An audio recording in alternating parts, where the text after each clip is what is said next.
I was just saying, thanks for hopping on again. I know you're a busy man. You're big on humor and so on Instagram, right?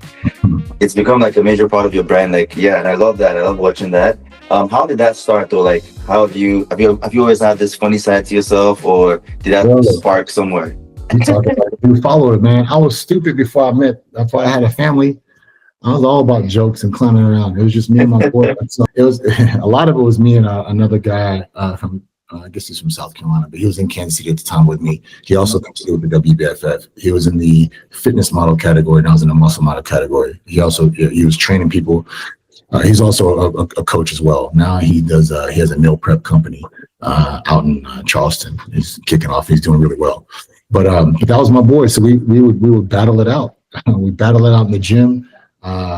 It was always a competition in the gym. Also with like how many clients we can have. But so he'd be the main one that would usually be in my stories or whatnot. And it was always we clown. Two single dudes just clowning around having a good time.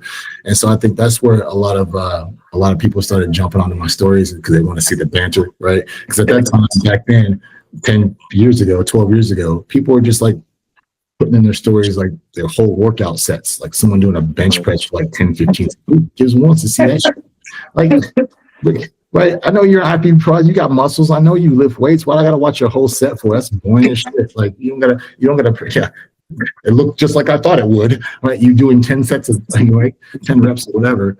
So, anyways, I wouldn't really post all that on social. I'd post like, man, here's my dog, my mom, or some climbing around really, and we're kind of messing with people for the most part. And then Justin Gonzalez, he was a big part of that. So I think people that have been following me for a while know my humor from that. But yeah, and then life happened. I told you life happened for me. It was a really rough time, especially when the business was tanking because how they're censoring me on social media because of what I was talking about, with the pandemic and the lockdowns and all these things. So I had to suffer for a while, right? Part of that suffering was also because I was also idolizing myself and idolizing the money I was making, to be honest with you. So, we took a hard hit financially because of that. And I compare myself to Babylon in the Bible. Babylon was the biggest, baddest city, man. And then they built these amazing altars and God wiped them out. But the altars that they built wasn't for God, it was for them. They built it to idolize themselves, not God. And so that's what I think that's what I was just becoming very so one-track minded during that pandemic time frame. And my business was I was drowning in it, but I was crushing, right? We're talking over like 70K months. Like, and I'm not saying that to brag by any means, because I know guys who do what I do that make more than that. And with less followers than I have. But I'm also saying that because that 70K also went down to 0K months. That's crazy. Wifey, and people just think, oh, she's just some fine ass girl, whatever. And she works, man. She grinds. During that time when I was down and out for about a year, she picked it up financially. She stepped up big time, man. It was amazing to see. Right. And so like we've grown together, man, as a husband and wife, as individually. And it's really cool to see that. Like I hate that I had to see it, right? That I had to take a knee, but it was really awesome to know that my beautiful wife isn't just for looks, and she stepped up. It was literally like me breaking my leg on a mountain, and then she carried the mountain. Right? Exactly. That must have made you guys a lot stronger. Right. So. Like it cemented a lot more for me. And we can go further into my background and why I'm the way I am, but I've never had anybody move for me in that way. Right. So I feel like, man, I owe this woman everything. Right. Like there's no leaving that. That actually brings us to the next question. I was gonna say, so your wife is also involved in the videos and the humor and everything. And well, you guys are actually couple goals, to be honest with you. You guys are fit, funny, confident, you're real. So who usually comes up with the ideas for the videos? Usually, like who brings up the ideas? These days, straight up, she does, man. Yeah. Especially if we're doing it together as a couple, she comes up. I'll bring in a few, but it's usually her that's like, hey, we gotta film this, we gotta film this. I'm like, all right, all right. But I'll come in with like the real simple funny ones, like the one where like you can tell the ones I'm wanting to do. It's the ones, there's one where like we stepped inside the house from coming out, we're going, I don't know where we're coming from. The house, all of a sudden she changed into like her raggedy like sweats and like a robe and glasses and right. And we stepped back out of the house and then she's all looking good, right? Yeah. I remember that one. Right. So those are the ones that I do, and then she comes with the other ones. If it's gonna be raunchy and sexual, you can almost bet it's coming from Nikki. But what's funny about that is that when we first met, it was none of that, bro. None of that. I was the influencer in Kansas City, and every photo we took, she was hiding behind me. Right? Wow. She was shy from the camera. Now, granted, at the time I met her, she's probably at her worst shape. She had just blew out her knee, ACL, MCL. Tear, and never got it repaired, right? And doctor told, oh, you can't work out, this, that, and the other. When I met her, I'm like, yeah, you can't work out. We can, matter of fact, you need to. You got to strengthen the muscles around your knee. How's your knee gonna right? How you gonna stabilize your knee? So we first met. I was hard on her, man. I put her through it. I'm your trainer now. I had that girl squatting on the Smith machine, but still 3 plates on each side. Wow. Right, and that's from an ACL injury as well. After right, it's still no ACL, MCL, right? Whoa. And then she was better because the muscles in her legs, like she was good. It's when she stops working out, things start to get a little hairy again. But so it's crucial if you don't have an ACL or MCL, like you can get around in life without it. You just want to be cutting to the basket like MJ. Yes. If you strengthen your legs, you're good. Like she had no problems after that. She was shocked and surprised. The doctor was looking stupid. But yeah, we got her back. We got her back to compete, and she stepped on stage. She was looking awesome. But that was when we first met, like 8 years ago or so. Will she ever compete again? I don't know, man. She passed the torch. She was thinking about it earlier this year when I was getting ready, but I think like recently she just said, I think I'm over my desire to compete. I'm just gonna leave it up to you. And she said that like twice already now in the past 4 or 5 months, so 3 months.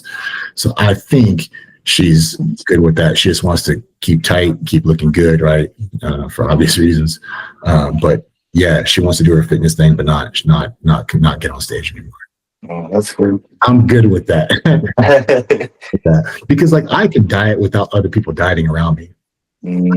That's really the tough part for people with families. Yeah. When she gets into it, I feel like there's a lot that I gotta be involved in a lot. I gotta participate.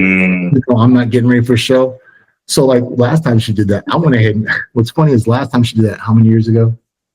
She did that. She was prepping for a show, and like because I had to participate, I wasn't trying to do a show at the time, but because I had to participate, I dieted with her. Let me help you out, and my body was changing so fast. I went ahead and did a show, and she didn't do the show. She bailed out of it. I did a show. I'm like, man. So yeah, I am it just comes more natural for me, So that's why I'm able to have done this for so long.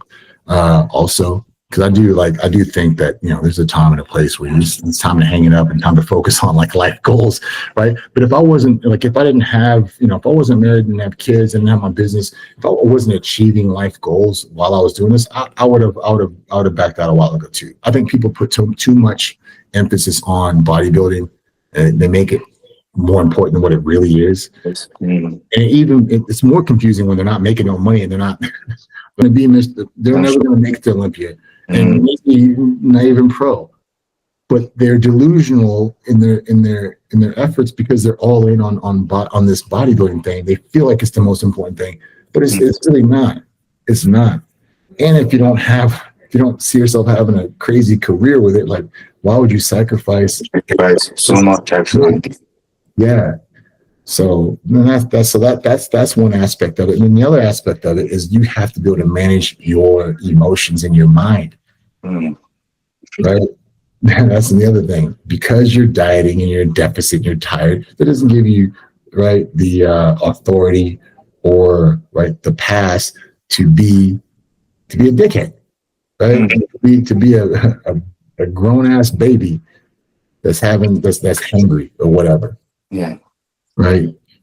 So that's what that over these years, that's what I've worked on. Like I feel like I got my body to a certain point, and I felt like I couldn't maximize that anymore. I guess this year I did hit a new gear, but then you gotta like, what's next? Once you tap out your genetics, once you tap out your physique, like, do you start to reflect here? It's like, well, what can I fix and what can I work on here to now maximize this and level this up? Mm. So for me, it was just for me, it was becoming more efficient at prepping, which helped me manage manage it better, manage everything, my emotions and all that, right?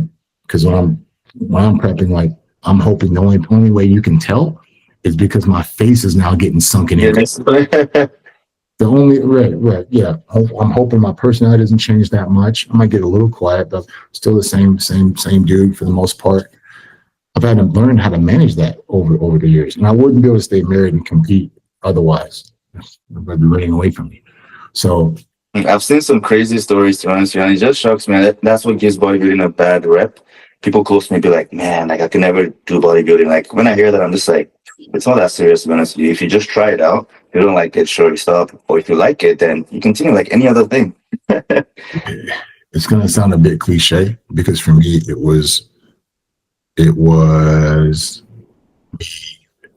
turning back to Christ and devoting more time, right? Showing up for me, and finally getting into scripture. Oh, wow. And by doing that almost daily, here's the thing, man, I'm wicked. And I think everybody's wicked. We're all wicked people. We're sinful people. We love it. It's easy to sin. I don't have to be like, oh, I got to practice it. No, it's easy to be a douche, to be a dick. It's so easy, right? To be all that. And when I keep going back to the Bible and I keep reading a verse or two or whatever, right? At least it kind of like pulls me back on track, right? And when I don't read it for a while, I stray off and I feel like I weave further off the path. When I read it and I come back because it's a reminder of who I am and this person and what I'm supposed to be doing in life outside of the bodybuilding and this, that, and the other. Like those are all like side quests, right? Along the way, as I'm supposed to be developing and getting better mentally, spiritually, physically, obviously. But I feel like I tapped out. I can only get maybe that much better physically. But the progress doesn't stop there because at some point this physical progress is going to deteriorate. It's going to go backwards, right? Way before my mind. So like, why wouldn't I work on this? Because honestly, that's not cliche. To be honest, people need to hear that because people don't talk about it enough, especially in this age, the social media age and everything. There's so much information, misinformation as well. And then people are kind of scared not to get canceled. They don't want people to feel like, oh, you're talking about God or, this religion versus this religion. So like, I feel like it's not spoken enough of this. I told you, it's not. And I'm going to be unapologetic about it. And I'm going to speak it. I'm a firm believer that if, that we should. Yeah. Because what does God do to trees that don't bear fruit? Burn them. They're useless, right? So I'm going to share my testimony. I love that. Right. I really love that. And looking at your social media, you're literally creeping towards 1 million followers. What are you going to do when you reach 1 million followers? Are you going to be like one of those guys who celebrates about something special? I mean, you've earned it, so like, why not? But you're literally almost there. Creeping is right, because what you don't know is that I was at 919K prior to the pandemic. Whoa. 2020. And I remember because back then I was going to buy balloons or something or whatever that said 1 million and like celebrate thanks to my followers or whatever and post a picture. I thought about doing that. I was going to do that, but that never happened because my shit started going backwards. Whoa. At time because of the pandemic, right, and all that was going on, and because I wasn't on board with that, I wasn't on board with the lockdowns. I wasn't on board with the draconian lockdown. Not so. I got heavily censored, and that's when my page page went south, which I didn't care less about the likes and whatnot, but my business is tied to this. Yeah. They hit me. They financially broke me, right? So I told you I was hitting those 70K months, right? But again, I'm not saying that to brag, because like 2 years later, a year and a half later, I was getting 0K months because they squashed me on social media. They squashed my business, and that was the first time I realized, damn, my business is not even mine. Instagram owns it. Oh shit. So it was a crappy lesson to have to learn. But then, we started collecting emails up to that, right? So now if the internet goes off, then, I still got email marketing. But yeah, so like it sucks when you have a service that's tied to social media like that, right? But again, I think that all happened for a reason, because I was glorifying myself. I was patting myself on the back, like, you're doing a great job. You're an awesome dad because you're able to provide. You're like top 1% earners in all of Canada. I'm handling business here, and this is all me and my doings. That was kind of like the stance and the attitude that I had. But I was working 7 days a week. It's my wife. We didn't see each other. Well, she saw me. She brought me like breakfast in the morning, whatever, into my office. But we didn't see. She was all over the place driving the kids around. But I was in that office about 10 hours a day, even on the weekends. And I was able to go everywhere. I took my family to Mexico or whatnot. I'm like, oh, that's nice. But they went to the beach and the pools. I was in the office doing this. Not the office. I was in the hotel room doing this. Wow. Right? But still, like, looking back, like, that's amazing. Like, to be able to do that, like, most people can't pick up and be anywhere like that. So that's priceless. But I wasn't. Yeah, I wasn't happy. I was all about one thing and one thing only, and that's why I believe he took all that away from me at that time. You're not ready, clearly, right? And again, just like Babylon, I was idolizing myself, so he had to go ahead and humble me. And in that humbling, I didn't run away from God. I actually turned in and leaned in, and I'm so thankful and grateful for that. And I think that was a lesson. That's what he was waiting. And it took a while, because I felt sorry for myself. Woe was me for a while, right? Yeah. Validated myself, made myself feel better. And I stayed down for a little longer than I should have. So I'm embarrassed by that, but it had to happen. But when I came back with my head down, humble, blessings started to happen again. Wow, that's honestly a really good tip, man. Wow. When I came back, Michael, when I came back, I didn't just come back. I was a little different, because that's when I had my come to Jesus. Like, man, I need to get back in. I need to not treat Jesus as like a side chick. Yeah, like a side, basically like an option. Yeah. Number one, right? And when I have my priorities straight, when I put him first, my wife second, my kids third, and I was reading scripture, right, worshiping, praying, tithing, sharing my testimony, doing all these things. People say, "Well, are you a Christian?" I don't even like that word no more, because that word sucks. I'm a disciple. Discipling is what I'm doing. You know what? Like, I think, I love to hear that, because, wow, that's mind blowing. I was just having that same discussion with my wife. Like, I was saying, honestly, the only thing I don't really like, I hate to say this, but like, religion just sucks, because it just sucks everything out and makes it all about religion. Apologize about that. Say it with your chest. Religion sucks. I'll say it. Man, because it's not really about that. It's about like what you're doing with like your worship. There's 6,000 religions now. Yeah. Say it with your chest. I can too. Religion sucks. Literally, it sucks, man. And now there's 6,000 religions today. Wow. So I'm not religious. In that sense. Yeah. Wow, that's a deep one. Like, wow, I've never heard that before, and I'm happy to hear it, because like, it feels like, wow, okay, I'm not the only one thinking that. Wow, yeah, that's deep. There'll be a lot of religious people thinking they're going somewhere, they're not going anywhere. Right? Yeah. Being ignorant doesn't excuse you. So if you're following a leader that's leading you down the wrong path, good luck. And that's why it's important to get into scripture. And I didn't know that until my 40s. Wow. And I feel like history is important as well. People don't look into history.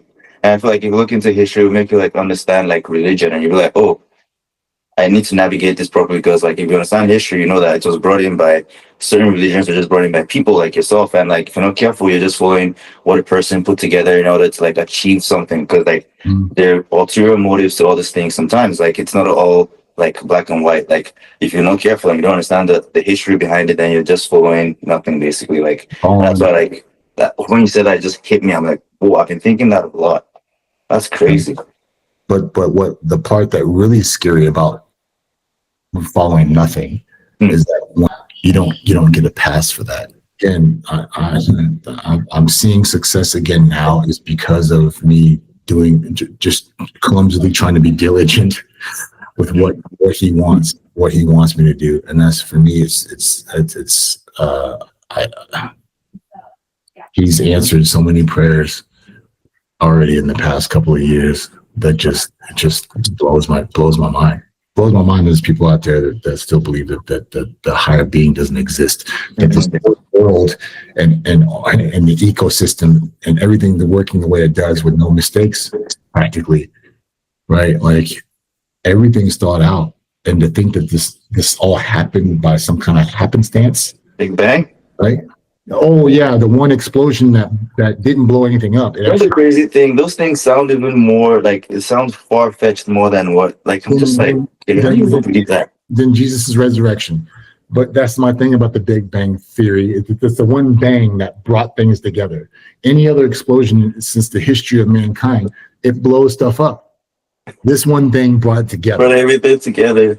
And then they teach you it at a young age, so you believe it. You don't second guess. You don't question it. And as an adult, you remember that. So again, it gets cemented as the truth, right? Just like we landed on the moon in 1967, and we never been back. That's it. Like, come on, that's not human nature, man. There'd be a McDonald's on there, a hotel on that bitch by now. Oh no! We just want to beat the Russians and put a flag there. That's not how people roll, right? That's not how history shows that. Even when I discovered new land that somebody else lives on. How do you discover that? Somebody else lives on it, and then you're gonna. Oh man! Right? So, like, man, there'd be a hotel up on that moon by now. But anyways, man, yeah. So that's crazy. You're right. They condition you young, right? And I hate to believe that. I didn't want to believe it for the longest time. But the more I dug and the more I started picking around and learning about agendas, man, my kid, he didn't even go to public school anymore. So the girls finished public school. Actually, I lied. Michaela graduated from public school, and my 16-year-old has also transferred to our church with Courage, a 6-year-old. No way. Yeah, so they have a USA-based Christian homeschool program that they teach at my church. So luckily, we don't have to homeschool our kids. We take them to church, drop them off there. They have their online teachers, and then they have their teachers at church. So 2 sets of teachers, and they go to school Monday through Thursday, and they do half day at home on Friday. But what I like about that, they're not pumping my kid, because my 16-year-old, she's good. The 16 and 18-year-old, nowadays they hear mom and dad talk and they're older, but the 6-year-old, as smart as he is, he's too impressionable.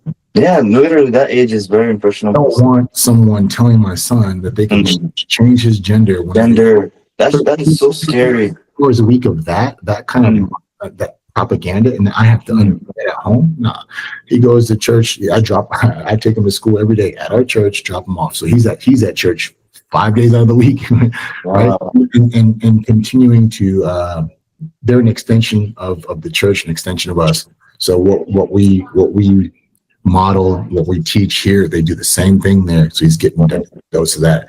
They're not telling me he can change his gender, this, that, and the other. I don't want none of that. Right? You teach him reading, writing, arithmetic. You let me worry about the rest, his sexuality, and all that other stuff. I don't think my church even offers that. It's so dope, man. Wow. I've never even heard that service. Wow, that's amazing. Yeah, that's a lot of parents because I've heard stories. Parents are so scared. Even in our church, they mentioned that as well. They're like, "Have you heard this?" And people are like, "Man, that was when it first started. Like probably like way back then." Everyone was like, "Oh, you're in Ottawa, right? Or no, Ottawa in Toronto." Yeah. You're not yet, Toronto. So I heard over there, man, there's a school where there's one school over there, maybe one or two, where they got a litter box in the damn public school restroom because the kid identifies as some kind of animal. Oh man, I mean, like, Man, this is tough. it is. And there's a teacher. I'm not sure if she got fired or not, but this is in Toronto. There was a white guy that dressed trans, and he had these like humongous fake prosthetic boobs, right? And then he'd wear, like women's clothing, and he'd show up to school like that. And I'm not sure what happened, but I know that was a big discussion a couple years ago. Right, but like I just want my son to not have to deal with that at all. And so yeah, I'm sheltering him up from that a little bit by putting him in a school, not church. But he's just surrounded by more like-minded people, man, and that's important to me, man. I don't want to have to undo some crappy agenda conditioning, right, of my child, right? I don't want that. Like, yeah, and then then they saying there's 78 different genders and like this trans community. The other day, I was training a client and I was talking to the other person who brought her in because it was like a group training thing. So I was even thanking him and like, oh, thanks for bringing her in. She looks like she actually really needed this. Like her movement was off at first. She was overweight, right? And the first thing this dude says, he stops me in between my sentence and he says, oh. You can't say that. I was like, say what? Like I was actually like, oh, did I say she's overweight or did I say something wrong about her knees or something? And he says, oh no, like you can't call her, you can't say her. I was like, what? And he was like, you can't say her. I'm like, but she's a girl, no? I was like, it's Zer. Zer. I was like, Zer. What?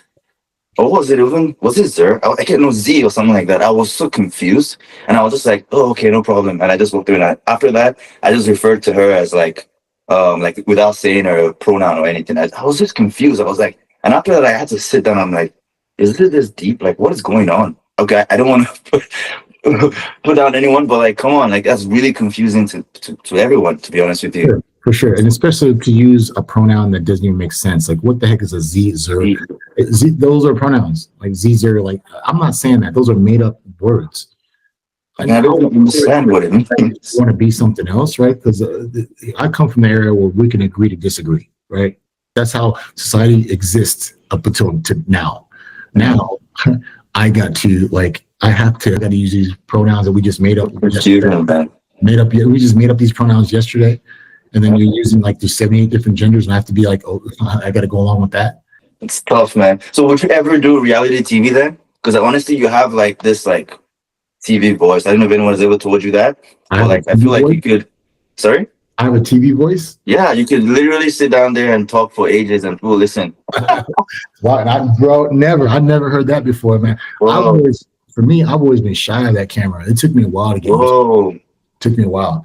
I remember because I even did there's a video on YouTube about it. I forget who the videographer was, but it's called I'm Possible. I'm Possible.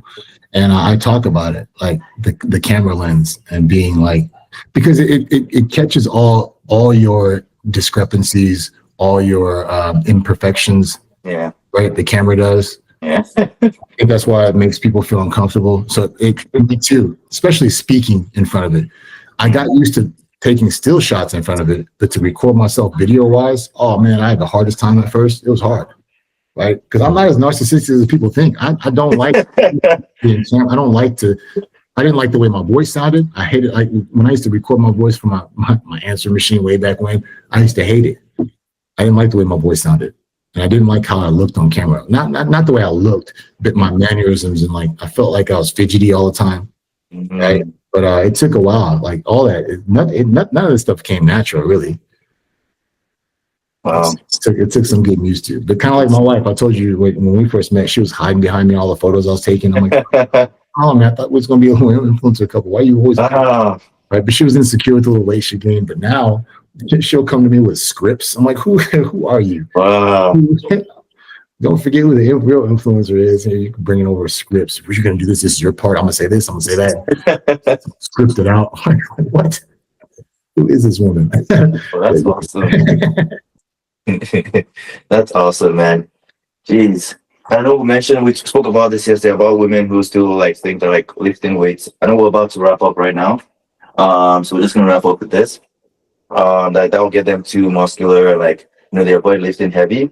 You just mentioned your wife actually able to like, even get herself back and like, even with humor and be able to like, her personality wise is what it's helped her, right? So what's your advice to women who still think that, and women who's listening to this right now, who still have that mentality?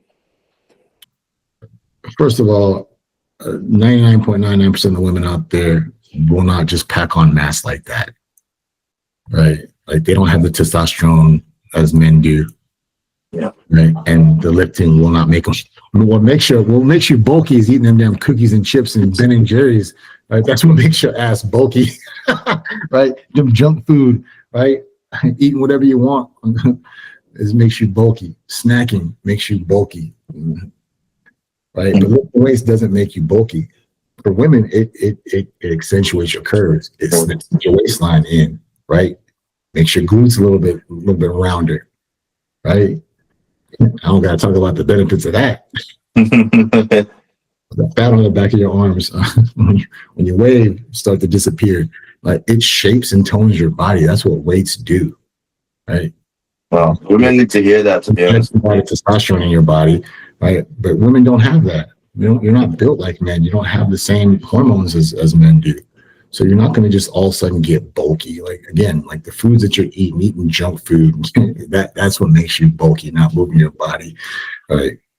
So yeah, don't be afraid of the weights. Matter of fact, when I used to do one-on-one coaching, I had 50% men, 50% women. And all the women that came to me, half of the women were just intimidated by being in the gym.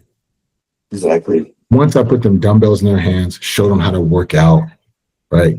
Put them on a program where they don't have to think, they can just kind of just go through the motions, right? Then they weren't worried about people looking at them no more. But I told them, I said, don't flatter yourself. Ain't nobody looking at you up in the gym. They're all there for themselves. All those narcissistic pricks.